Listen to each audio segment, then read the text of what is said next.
नमस्कार दोस्तों, आप कहानी सुन रहे हैं आत्मा की सवारी। फैजाबाद जिले की एक रात की बात है। वहां के घाट रेलवे स्टेशन में कई सारे ऑटो ड्राइवर खड़े थे। सभी सवारी आते ही एक एक करके उन्हें बैठाते और चले जाते थे। जैसे ही रात ज्यादा होने लगी, ज्यादातर ड्राइवर अपने घर को चले गए।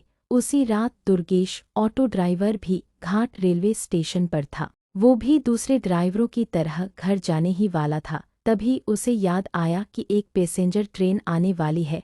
दुर्गेश और 3-4 ऑटो चालक उसी पैसेंजर ट्रेन के इंतजार में रुक गए। तभी जोर जोर से बारिश होने लग गई। रात तो थी ही, लेकिन बादलों की वजह से चांद की रोशनी भी नजर नहीं आ रही थी। बादल गरजते और बिजली चमकती तो कुछ उजाला नजर आता, वरना अमावस्या से भी ज्यादा काली रात हो गई थी। कुछ ही देर में पैसेंजर ट्रेन आई। दुर्गेश को ट्रेन से एक खूबसूरत सी लड़की उतरती हुई दिखी, जिसके कंधे पर एक बैग और हाथ में एक सूटकेस था। वो लड़की सीधे दुर्गेश के पास गई और कहने लगी कि मुझे रामपुर जाना है। दुर्गेश ने कहा कि अभी बहुत रात हो रही है, इसलिए 700 रुपये किराया लगेगा। अगर आप सुबह जाएंगी तो मैं 200 रुपये में ही छोड़ दूंगा। लड़की ने जवाब दिया, मुझे अभी जाना है, आप ले चलिए, मैं पैसे दे दूंगी। दुर्गेश ने कहा, मैडम आप पहले पैसे दे दीजिए, मैं आपको सही सलामत घर तक छोड़ दूंगा।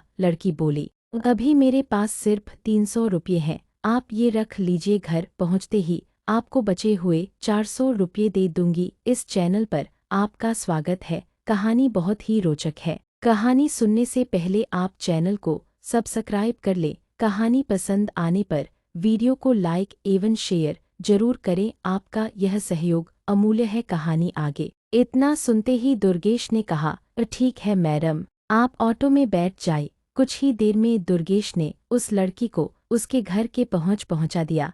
वो लड़की ऑटो से उतरी और घर के अंदर चली गई। दुर्गेश अपने 400 रुपये के इंतजार में खड़ा रहा। आधा घंटा बीत गया, लेकिन लड़की लौटकर नहीं आई। दुर्गेश के मन में हुआ कि अंदर जाकर देख लेता हूँ कि वो अब तक क्यों नहीं आई। कहानी सुनना एक अच्छी आदत है और आपकी रुचि में बहुत ही गहराई है। अगर अभी तक आपने चैनल को सब्सक्राइब नहीं किया है तो चैनल को सब्सक्राइब करें और कमेंट बॉक्स में कहानी कैसी लगी जरूर लिखें। तो आगे बढ़ते हैं। उसने घर की घंटी बजाई और जोर जोर से आवाज लगाने लगा। तभी एक बुढ़िया ने घर का दरवाजा खोला। दुर्गेश ने उससे कहा कि एक मैडम यहाँ ऑटो से आई थी, उन्होंने मेरे 400 रुपये देने हैं। वो अब तक पैसे लेकर बाहर नहीं आईं। बुढ़िया ने हैरानी से पूछा, कौन मैडम? यहाँ तो मैं और मेरे पति के अलावा और कोई नहीं रहता। हाँ, मेरी बेटी पहले रहती थी, लेकिन वो 5 सालों से यहाँ नहीं रह रही है। दुर्गेश बोलने लगा, क्यों, अब वो कहाँ रहती है? मैंने शायद आपकी ही बेटी को यहाँ तक छोड़ा है, आप एक बार अच्छे से देखिए। बातों ही बातों में दुर्गेश की नज़र सामने दीवार पर गई। वहाँ उसी लड़की की तस्वीर लगी हुई थी, जिसे वो ऑटो में बैठाकर लाया था। दुर्गेश ने बुढ़िया से पूछा, वो दीवार पर जिसकी तस्वीर लगी है वो आपकी बेटी है? बुढ़िया ने जवाब दिया, हाँ वो ही मेरी बेटी है। क्यों, क्या हुआ? तुम ऐसे क्यों पूछ रहे हो? हाँ जवाब सुनते ही दुर्गेश बोल पड़ा, माताजी मैंने कहा था न कि मैं आपकी बेटी को ही घर लाया हूँ, यही मेरे साथ ऑटो में बैठकर आई थी। आप अब जल्दी से मेरे पैसे दे दीजिए। देखिए सुबह भी हो गई है, मैं कब से यही खड़ा हूँ। बुढ़िया ने दुखी मन से कहा, ए बेटा ऐसा नहीं हो सकता। हाँ ये मेरी बेटी है, लेकिन 5 साल पहले ये ट्रेन के नीचे आकर मर चुकी है,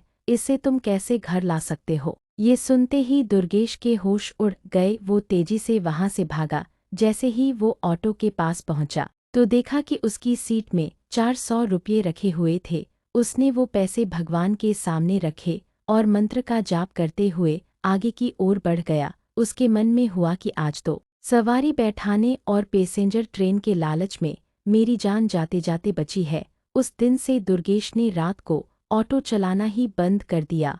वो सिर्फ दिन के समय सवारी लाता व ले जाता और रात को घर में आराम से सोता है। कहानी से सीख, दिन में काम करने के साथ ही रात को आराम करना भी उतना ही जरूरी होता है, नहीं तो ज्यादा लालच भारी पड़ सकता है। कहानी समाप्त हुई। आपको यह कहानी कैसी लगी कमेंट बॉक्स में लिखकर जरूर बताएं। धन्यवाद। नमस्कार दोस्तों, आप कहानी सुन रहे हैं भूठा अस्पताल। वीरान नगर के मेंटल हॉस्पिटल के सामने सुबह के समय एक ऑटो आकर रुका। इसमें से रवि नाम का लड़का उतरा और अस्पताल के गार्ड को बुलाने लगा। कुछ देर तक जब कोई नहीं आया तो रवि खुद ही गेट खोलकर अंदर जाने लगा। जैसे ही रवि ने गेट खोला, एक आदमी ने उससे पूछा कि तुम टीवी ठीक करते हो। रवि ने जवाब दिया, नहीं। यह सुनते ही उस आदमी ने रवि को जोरदार थप्पड़ मारते हुए कहा कि यहाँ से अभी सिर्फ टीवी ठीक करने वाले को अंदर आना था, तुम यहाँ क्या कर रहे हो। रवि को कुछ समझ नहीं आ रहा था।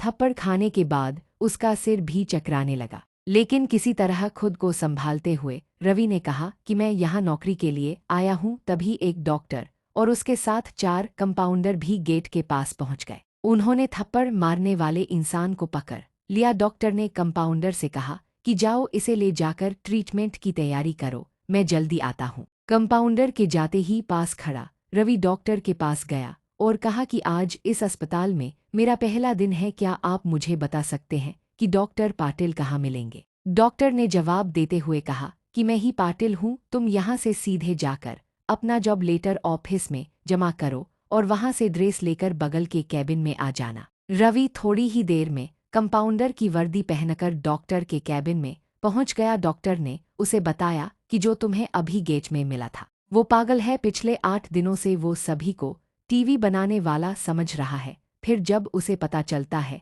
कि वो टीवी बनाने वाले नहीं है तो गुस्से में थप्पड़ मार देता है। उसके बाद डॉक्टर ने अपने अस्पताल के रमाकांत कंपाउंडर को बुलाया और रवि का परिचय सबसे कराने के लिए कहा।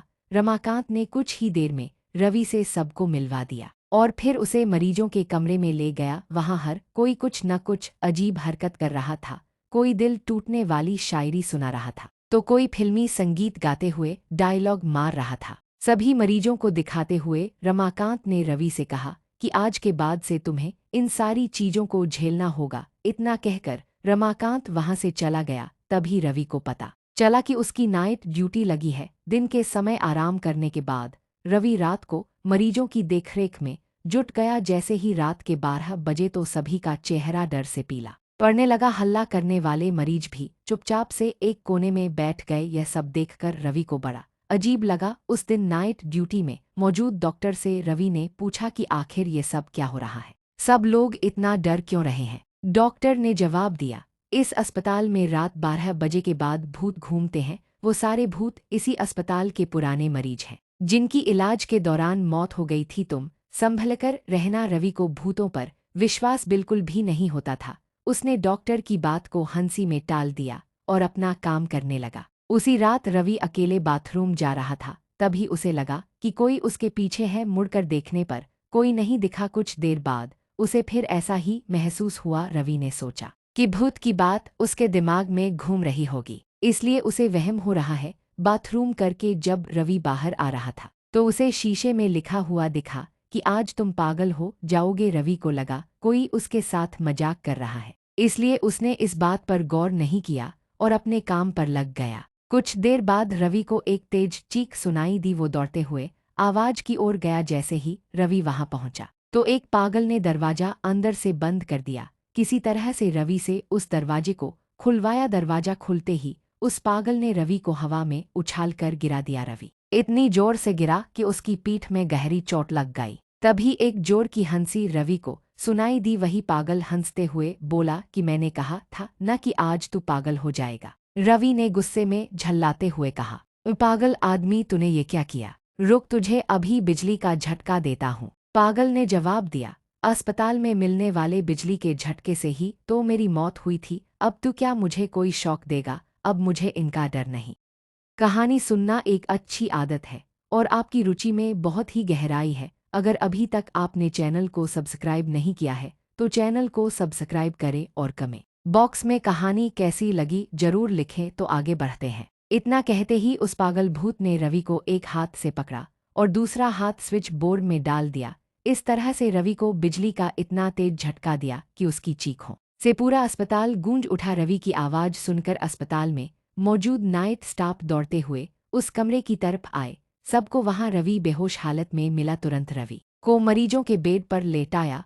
उसी दिन से रवि की दिमागी हालत खराब है। अब रवि अपने आप को उस अस्पताल का डॉक्टर समझता है। अपनी पागल स्थिति और डॉक्टर बनने के वहम के चलते रवि ने ब्लेड से अब तक कई लोगों का पेट काट दिए हैं। हर रात उस भूतिया अस्पताल से रवि की तरह ही चीखने की आवाज आती है और किसी न किसी को वो भूत रवि की तरह ही पटक देता है। ये चीखने की आवाज हमेशा उसी समय आती है जब रवि को बिजली के झटके दिए जाते हैं। कहानी से सीख, सामने वाले की चेतावनी को हल्के में लेना खतरनाक हो सकता है। हमेशा सतर्क रहना चाहिए। थोड़ी सी भी सावधानी हटने पर भयानक दुर्घटना घट सकती है। कहानी समाप्त हुई। आपको यह कहानी कैसी लगी कमेंट बॉक्स में लिखकर जरूर बताएं। धन्यवाद।